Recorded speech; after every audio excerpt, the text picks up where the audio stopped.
I definitely would recommend that before taking your test, you plan ahead and you give yourself enough time. I would highly recommend that you visit the area of the DMV you will be taking your test in. That does not mean memorize the route. That does not mean follow other tests as they're being taken. We do not want you to do that. Actually, that is against the rules. Do not do that. But what I mean by get familiar with the area is, in the area where the DMV is, maybe there's a lot of schools. Maybe there's a lot of elementary schools in the area. So then you want to make sure that you know how to drive in a school zone. You want to make sure that you know what to do when a bus is stopped with flashing red lights and the stop sign displayed. You want to make sure that you know what to do. You want to make sure that you know what it means when it says speed limit is 25 when children are present.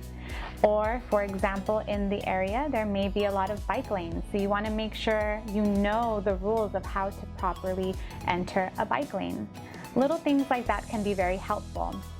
It's also good to visit the area to check to make sure, is there a lot of construction going on at that time during that DMV? If that's the case, you may want to schedule to take your test at another DMV where there's not a lot of construction. So I think it's definitely important to plan ahead. Also, make sure that you have a clear understanding of the rules of the road.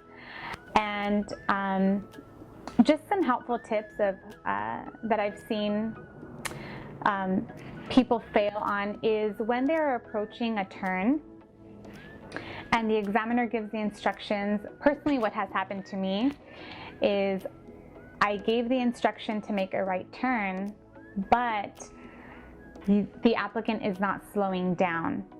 So you want to make sure that if the examiner is giving the instruction to make a right turn at the corner, once you identify where the corner is, start to slow down a little bit and look over your shoulder and start pulling over slightly to get ready for your turn. What I have seen is the applicant does not slow down and does not start to pull over to the side and will make the right turn at the same speed that they're driving on. That can be very dangerous and can be very frightening for the examiner as well. So make sure that you start to slow down and pull over to the right. Some other helpful tips are when you see a safety vehicle. Definitely always, the minute you see a safety vehicle in your rearview mirror or approaching, you make sure that you observe the situation and know if they're coming towards you, okay, you need to start looking over your shoulder and preparing to safely pull over. If they turn the corner, then you know you can continue to drive straight and you do not need to pull over. Also, reversing. Many students fail during the reverse. So when you reverse, you want to make sure that you look in your mirror and also gesture your body so that you're able to also look over your shoulder.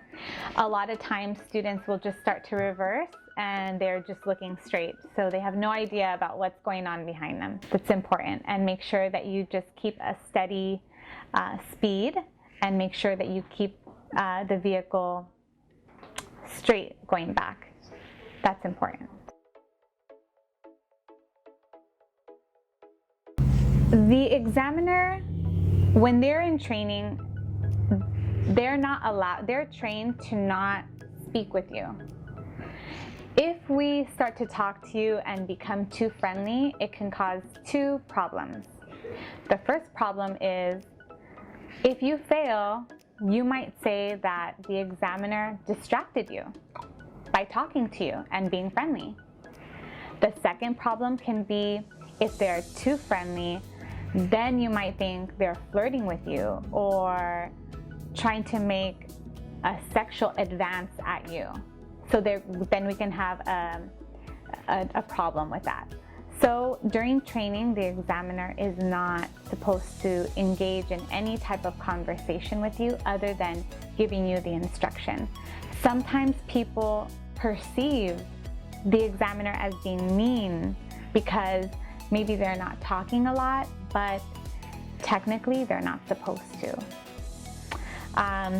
But you may have an examiner that maybe has been in a lot of accidents, so they're scared or they're nervous. Maybe examiner that's happy and friendly, maybe they have never been in an accident, maybe they're new.